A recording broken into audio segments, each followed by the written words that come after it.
Shalom. Kembali lagi bersama saya di sini, Pastor Samuel Asharya Rapa, dalam program Rema. Dan kita akan bersama-sama kembali merenungkan firman Allah, firman Tuhan dalam 2 Samuel pasal yang ke-12. Mari kita akan sama-sama berdoa. Bapa, terima kasih oleh kasih karunia dan anugerah-Mu di dalam Yesus Kristus yang menyertai kehidupan kami dan senantiasa membawa kami ke dalam pengenalan akan kebenaran-Mu, akan pribadi-Mu, dan membawa kami semakin mengerti akan apa yang menjadi rencana Tuhan, kebaikan Tuhan, kemurahan Tuhan dalam hidup kami. Roh Kudus penolong kami untuk membawa kami mengerti semua ini. Berfirman Tuhan melalui setiap bagian-bagian yang kami renungkan di dalam nama Yesus. Amin. 2 Samuel pasal yang ke-12. Kita akan baca bersama-sama dari ayat 1 sampai 13. Nathan memperingatkan Daud sehingga Daud menyesal. Tuhan mengutus Nathan kepada Daud. Ia datang kepada Daud dan berkata kepadanya, ada 2 orang dalam satu kota, yang seorang kaya, yang lain miskin. Si kaya mempunyai sangat banyak kambing domba dan lembu sapi. Si miskin tidak mempunyai apa-apa selain dari seekor anak domba betina yang kecil yang dibeli dan dipeliharanya. Anak domba itu menjadi besar padanya bersama-sama dengan anak-anaknya. Makan dari suapnya, minum dari pialanya, dan tidur di pangkuannya seperti seorang anak perempuan baginya. Pada suatu waktu orang kaya itu mendapat tamu dan ia merasa sayang mengambil seekor dari kambing dombanya atau lembunya untuk memasaknya bagi pengembara yang datang kepadanya itu. Jadi ia mengambil anak domba betina kepunyaan si miskin itu dan memasaknya bagi orang yang datang kepadanya itu. Lalu Daud menjadi sangat marah karena orang itu, dan ia berkata kepada Nathan, demi Tuhan yang hidup, orang yang melakukan itu harus dihukum mati. Dan anak domba betina itu harus dibayar gantinya 4 kali lipat. Karena ia telah melakukan hal itu dan oleh karena ia tidak kenal belas kasihan. Kemudian berkatalah Nathan kepada Daud, engkaulah orang itu. Beginilah firman Tuhan Allah Israel, akulah yang mengurapi engkau menjadi raja atas Israel. Dan akulah yang melepaskan engkau dari tangan Saul. Telah kuberikan isi rumah tuanmu itu kepadamu, dan istri-istri tuanmu ke dalam pangkuanmu. Aku telah memberikan kepadamu kaum Israel dan Yehuda. Dan seandainya itu belum cukup, tentu kutambah lagi ini dan itu kepadamu. Mengapa engkau menghina Tuhan dengan melakukan apa yang jahat di matanya? Uria, orang Het itu kau biarkan ditewaskan dengan pedang. Istrinya kau ambil menjadi istrimu, dan dia sendiri telah kau biarkan dibunuh oleh pedang Bani Amon. Oleh sebab itu pedang tidak akan menyingkir dari keturunanmu sampai selama-lamanya, karena engkau telah menghinakan aku dan mengambil istri Uria orang Het itu untuk menjadi istrimu. Beginilah firman Tuhan, bahwasanya malapetaka akan kutimpakan ke atasmu yang datang dari kaum keluargamu sendiri. Aku akan mengambil istri-istrimu di depan matamu dan memberikannya kepada orang lain. Orang itu akan tidur dengan istri-istrimu di siang hari. Sebab engkau telah melakukannya secara tersembunyi, tetapi aku akan melakukan hal itu di depan seluruh Israel secara terang-terangan. Lalu berkatalah Daud kepada Nathan, aku sudah berdosa kepada Tuhan. Dan Nathan berkata kepada Daud, Tuhan telah menjauhkan dosamu itu. Engkau tidak akan mati. Wow. Bapak Ibu Saudara yang saya kasihi dalam Tuhan Yesus Kristus. Ada 2 tipe orang, saudara-saudara, ketika menerima teguran. Ya, entah itu melalui khotbah di gereja, entah melalui orang datang menegur dia, memberi nasihat, atau dengan cara apapun itu, saudara, untuk mengingatkan orang itu akan kesalahan atau adanya sesuatu yang tidak beres dalam hidupnya. Orang jenis yang pertama, saudara-saudara, ketika mendengar teguran-teguran saudara-saudara yang sebenarnya adalah bukti kasih sayang Tuhan terhadap dia, yang ingin memulihkan dan memperbaiki hidup orang itu, tetapi tanggapan orang itu saudara tidak menerima. Sakit hati, tersinggung, lalu kemudian dia menjadi sakit hati, lalu kemudian menjadi marah, saudara-saudara, bahkan bisa meninggalkan gereja. Bisa juga membalas dengan menjelek-jelekkan orang yang dipakai sebenarnya oleh Tuhan melalui khotbah, melalui teguran langsung, melalui hal-hal yang lain yang Tuhan pakai, saudara-saudara. Ya, sebenarnya itu bukti kasih Tuhan untuk memperbaiki, tetapi tipe orang pertama ini menolak dan menimbulkan reaksi-reaksi seperti tersinggung, marah, lalu kemudian berbalik menyerang saudara dengan berbagai hal yang lain. Tetapi orang yang kedua, saudara-saudara, adalah menerima teguran itu, lalu kemudian mengakui akan hal-hal yang tidak beres dalam hidupnya, dan dia tahu, menyadari dan mengakui bahwa dia berbuat salah terhadap Tuhan. Dan orang yang pertama, saudara-saudara, tadi sulit untuk mengalami perubahan dalam hidupnya. Orang itu bahkan mungkin akan selalu seperti itu dan menjadi kebal terhadap hati nuraninya, lama-kelamaan menjadi kebal terhadap teguran atau nasihat. Itu tidak baik dan berbahaya, saudara-saudara. Kalau kemudian hati menjadi keras sama seperti Firaun, maka itu bisa membawa kepada kehancuran, kerusakan, kebinasaan. Dan bisa mempengaruhi banyak orang, saudara-saudara, dan memperburuk situasi hidupnya dan juga dengan orang lain. Nah, orang yang kedua, saudara-saudara, adalah menerima, menyadari kesalahannya, mengakuinya, dan dia tahu bahwa perbuatan itu telah menista atau menghina Allah. Dan kesadaran itu, saudara-saudara, akan berbuah yang baik. Inilah pertobatan. Dia kemudian meninggalkannya, mengubah hidupnya. Orang ini akan mengalami perubahan. Orang yang seperti itu, saudara, akan mengalami pemulihan dalam hidupnya.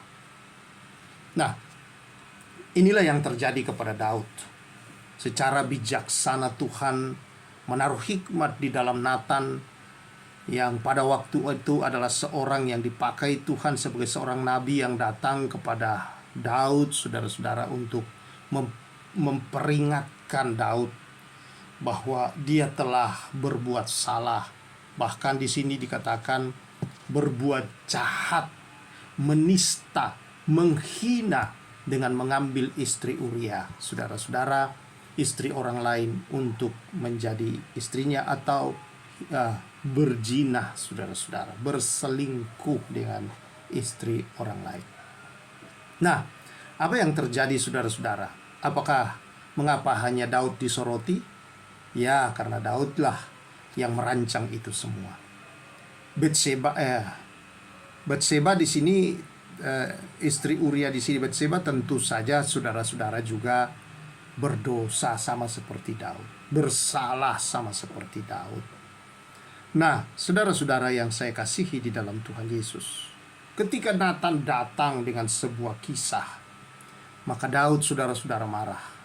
Daud sebagai seorang raja menjatuhkan hukuman, dan kemudian Natan berkata bahwa dialah orang itu, dan dia telah menjatuhkan hukuman atas dirinya sebagai seorang raja, saudara-saudara.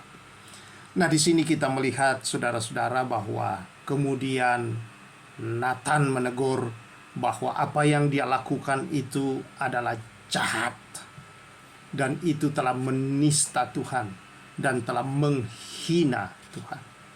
Tetapi kemudian saudara ayat 13, berkatalah Daud kepada Natan, aku sudah berdosa kepada Tuhan. Dan dia tahu bahwa dia telah menentukan nasibnya, yaitu hukuman mati. Tetapi saudara-saudara, pada saat yang bersamaan ketika dia mengakui keberdosaannya dan dia mengakui bahwa dosa itu diperbuat adalah menghina, jahat, dan menista Tuhan, dan dia berkata berdosa kepada Tuhan, bukan kepada siapa-siapa, saudara-saudara, Natan pun menyampaikan pesan Tuhan kepadanya dengan berkata, Tuhan telah menjauhkan dosamu itu. Engkau tidak akan mati. Wow. Ada tentu banyak perkara yang kita lihat di sini, saudara-saudara. Tetapi mari kita meneliti kembali, saudara-saudara, bahwa dari waktu ke waktu, bukankah ada pada waktu itu, saudara, satu hukum. Walaupun Daud tidak menentukan hukum atas dirinya, menjatuhkan hukuman mati tadi, menurut hukum yang ada, hukum Taurat, saudara, tentulah bahwa perbuatan Daud harus mendapat hukuman yang sudah ditentukan oleh hukum Taurat, bahwa perbuatan zina adalah hukumannya mati, dirajam batu. Nah, saudara, tetapi di sini ada pengampunan.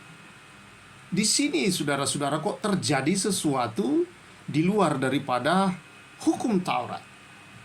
Perlu kita mengerti, saudara, bahwa sejak kejatuhan manusia dalam dosa adalah hati Allah, manusia itu bisa hidup di dalam kasih karunia Allah.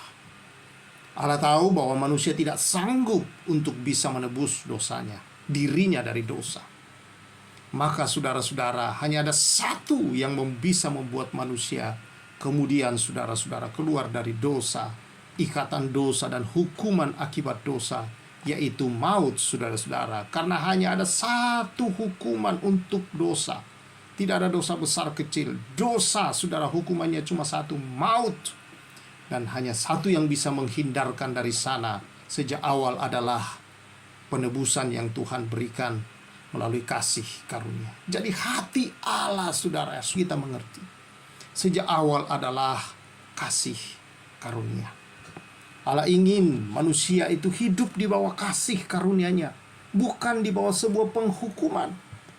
Hukum Taurat diberikan oleh Allah, saudara-saudara, karena ketidakinginan manusia berada di bawah kasih karunia atau langsung di bawah pimpinan Tuhan.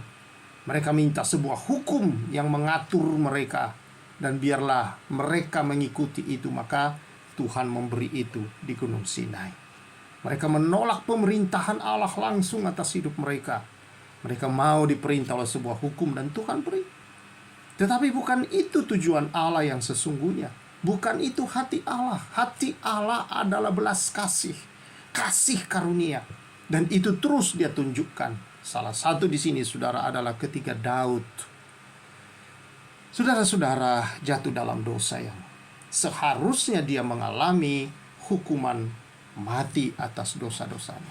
Tetapi di saat yang sama ketika dia mengakui, Tuhan menyampaikan kepadanya bahwa dosa itu telah dijauhkan Tuhan daripadanya, dan dia tidak akan mati. Daud mendapat anugerah. Saudara-saudara yang saya kasihi di dalam Tuhan Yesus Kristus, kita perlu sadar sekali lagi bahwa dosa di sini bukan hanya masalah perzinahan, percabulan, perselingkuhan, atau apapun namanya, saudara-saudara. Dosa-dosa seksual yang dianggap berat, saudara-saudara, bukan hanya masalah dosa itu, tetapi dosa, saudara-saudara, selalu konsekuensinya adalah berat. Dosa itu bukan hanya merusak diri seseorang, tetapi dosa itu, saudara, membawa pengaruh yang buruk terhadap orang-orang yang ada di sekeliling kita. Karena kita, saudara-saudara, diciptakan sebagai makhluk sosial, makhluk yang tidak bisa berdiri sendiri, saling bergantung satu dengan yang lain dan saling mempengaruhi, saudara-saudara. Karena itu kita perlu, saudara, dalam hidup ini berada di dalam Tuhan. Karena di dalam anugerah Tuhan, saudara-saudara, ada kuasa untuk membuat kita, saudara-saudara, untuk tidak hidup lagi di bawah kuasa dosa. Yaitu melalui ketika kita datang kepada Kristus, kita melepaskan, mengakui di hadapan Tuhan, menyadari dan menyesali bahwa dosa-dosa kita itu adalah kejahatan di mata Tuhan. Dosa itu adalah menghina, menista Allah, dan hukumannya adalah mati, maut. Mati bukan sekedar mati seperti orang yang meninggal dunia, saudara. Bukan hanya sekedar mati itu, tetapi itu hanyalah kematian meninggalkan tubuh ini. Tetapi kematian yang lebih mengerikan adalah akibat dari dosa itu adalah kematian yang kedua, yaitu masuk di dalam neraka jahanam itu untuk selama-lamanya. Saudara-saudara yang saya kasihi, namun di sini kita melihat Allah menunjukkan dengan mengakui, dengan menyadari, dan datang kepada Tuhan dengan hati yang terbuka, maka Tuhan telah menyediakan bagi kita anugerah yang besar, yaitu pengampunan. Dia berkata di sini, Tuhan telah menjauhkan dosamu itu, engkau tidak akan mati. Saudara yang saya kasihi di dalam Tuhan Yesus Kristus, itu di dalam perjanjian lama, kisah Daud, Tuhan telah melakukan itu semua. Apalagi kita di zaman perjanjian baru, saudara-saudara. Kematian Kristus di atas kayu salib jauh sebelum saudara lahir, jauh sebelum saudara mengenal Dia telah mengenal saudara. Jauh sebelum saudara berencana untuk meninggalkan dosa-dosamu dan mengakui menyesalinya, Dia telah menjauhkan dosa itu. Dia telah menyelesaikan, mengalahkan kuasa dosa itu. Dia telah menutup pintu maut untuk saudara dan saya. Dia telah menjauhkan dosa itu, sama seperti yang Dia lakukan kepada Daud. Dan Dia, saudara-saudara, telah mengalahkan maut.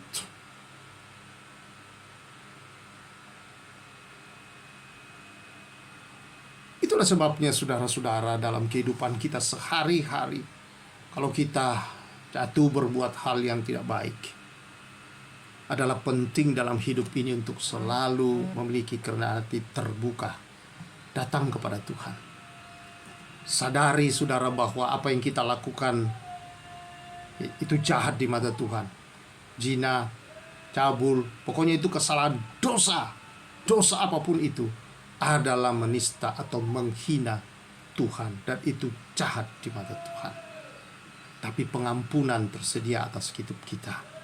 Dan bukan hanya pengampunan yang tersedia buat kita, saudara-saudara.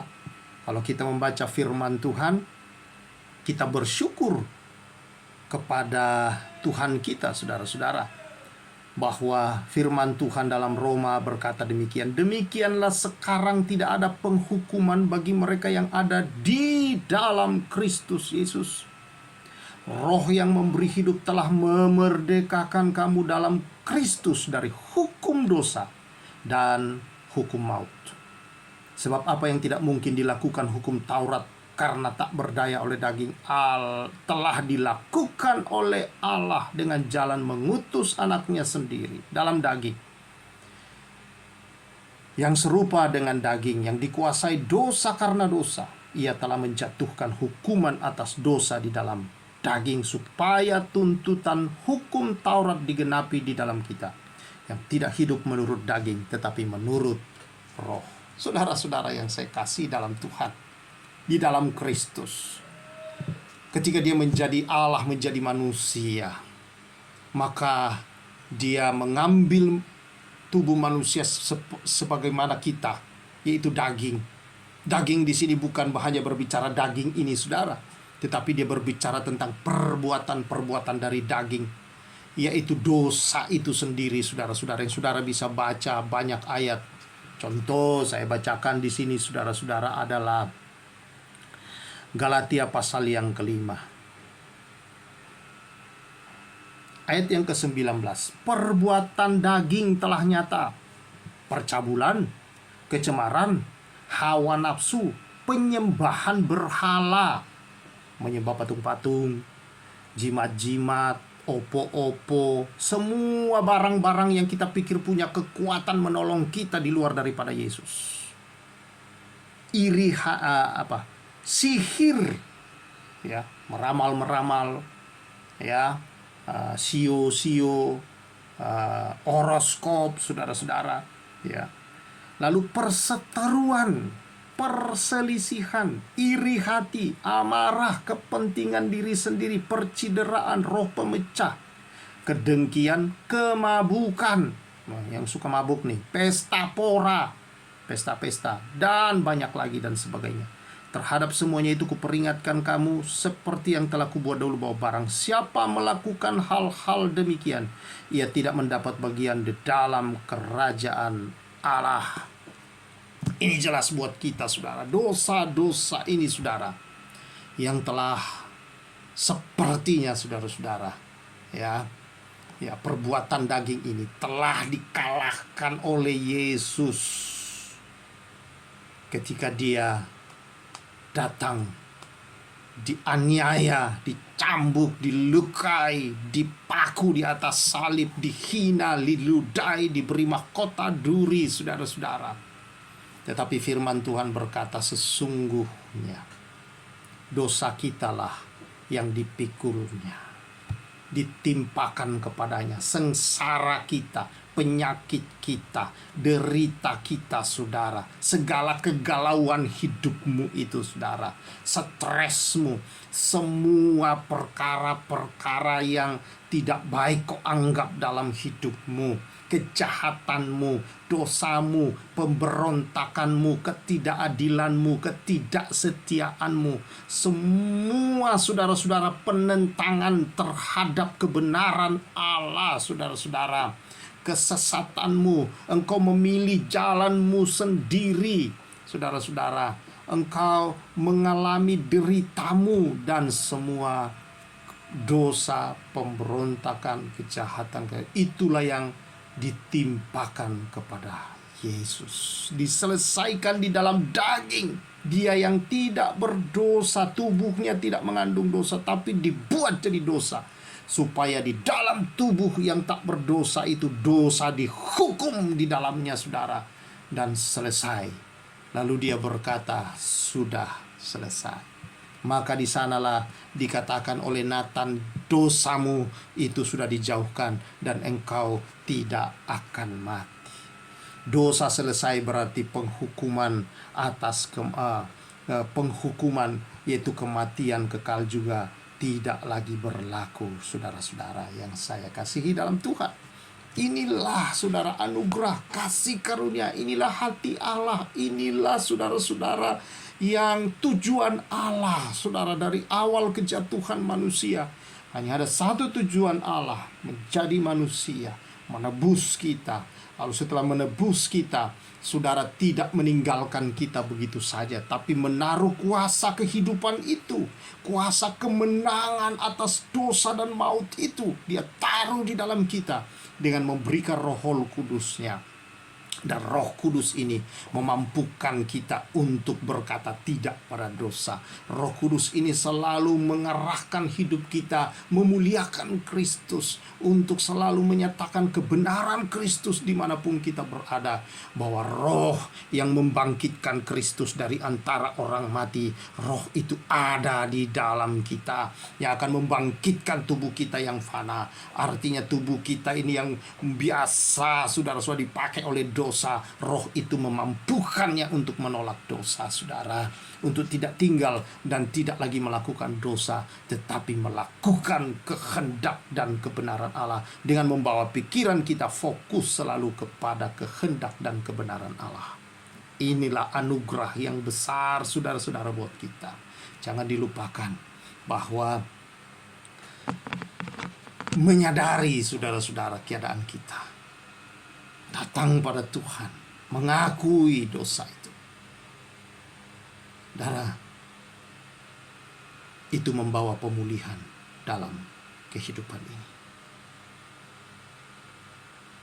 Kalau saudara hari-hari ini kau merasa jauh karena ada tuduhan-tuduhan dosa di dalam dirimu, kau merasa ada kesalahan-kesalahan yang kau merasa tidak bisa diampuni, saya mau katakan kepada saudara, semua sudah diselesaikan Yesus di kayu salib. Jauh sebelum saudara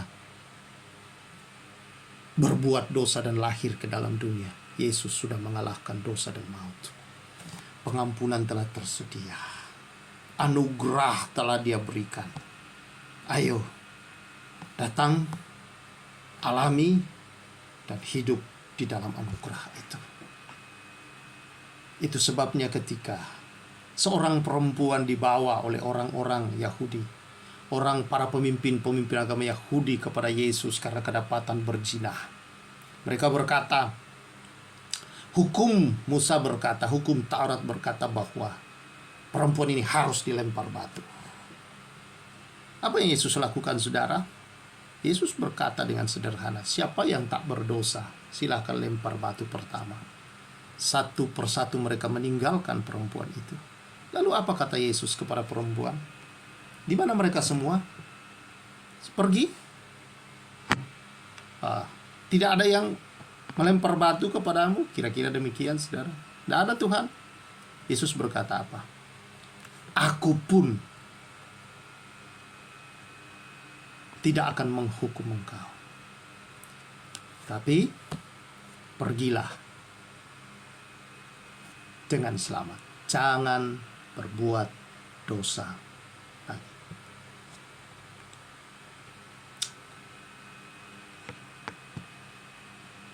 Apa yang membuat perempuan ini pulih, saudara, dan tidak lagi melakukan dosa?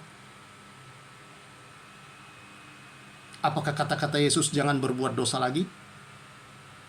Bukan. Kata-kata Yesus yang pertama yang berkata, aku pun tidak menghukum engkau. Yesus telah menghukum dosa itu dalam tubuhnya, sehingga saudara tidak perlu lagi dihukum karena dosa dalam hidup. Yesus telah menyelesaikannya. Karena itu, jangan lagi berikan anggota tubuhmu kepada dosa. Jangan berikan lagi, saudara-saudara, akan dirimu untuk melakukan dosa. Tetapi serahkanlah hidupmu. Layani Tuhan. Sukacita, kebahagiaan, damai, itulah mengalir dalam hidupmu senantiasa. Karena anugerah daripada Yesus Kristus dalam kita. Haleluya. Saya percaya hari ini, ketika kita datang kepada Tuhan, saudara tidak perlu takut. Saudara tidak perlu lagi tertuduh. Dosa sudah diselesaikannya. Sadari keadaanmu, lepaskan di hadapan Tuhan, akui, dan sesungguhnya dosa itu telah selesai. Jangan lagi, saudara, ingat dan perbuat. Mulai saat ini, berbalik dari dosa itu dan berjalan bersama Tuhan dalam kebenaran.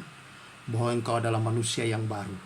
Engkau adalah orang-orang yang telah diberi anugerah Tuhan dalam dirimu untuk hidup tidak lagi menjadi hamba dosa, tetapi engkau adalah hamba kebenaran atau hamba Tuhan. Dosa tidak berkuasa atas hidupmu. Dosa telah dikalahkan oleh Yesus. Kebenaran Kristus ada dalammu. Puji Tuhan, biarlah kebenaran ini, saudara, mengantar kita untuk berjalan sebagai orang yang merdeka, sebagai orang-orang yang lebih dari pemenang. Dan kehidupan saudara yang dipulihkan oleh Tuhan akan melihat akan segala penyertaan dan berkat-berkatnya di kehidupanmu. Tuhan memberkati kita semua. Mari kita bersyukur, Tuhan, Engkau melihat bagi anak-anak-Mu yang hari ini, saat ini Tuhan menyadari dan datang padamu, ada kasih, ada pengampunan yang telah Engkau berikan, dan pemulihan terjadi di hidup anak-anak-Mu. Di dalam nama Yesus Kristus, oleh kuasa Roh Kudus, pulih. Terima kasih Tuhan. Kami bersyukur, biar hari-hari ke depan kami berjalan sebagai orang-orang yang hidup dalam kemenangan. Di dalam nama Yesus. Amin. Kiranya kebenaran ini, saudara, senantiasa lekat dalam hidup kita. Dosamu sudah diselesaikan. Engkau adalah pemenang, lebih dari seorang pemenang, berjalan dalam kemenangan. Saya Pastor Samuel menyampaikan salam restorasi.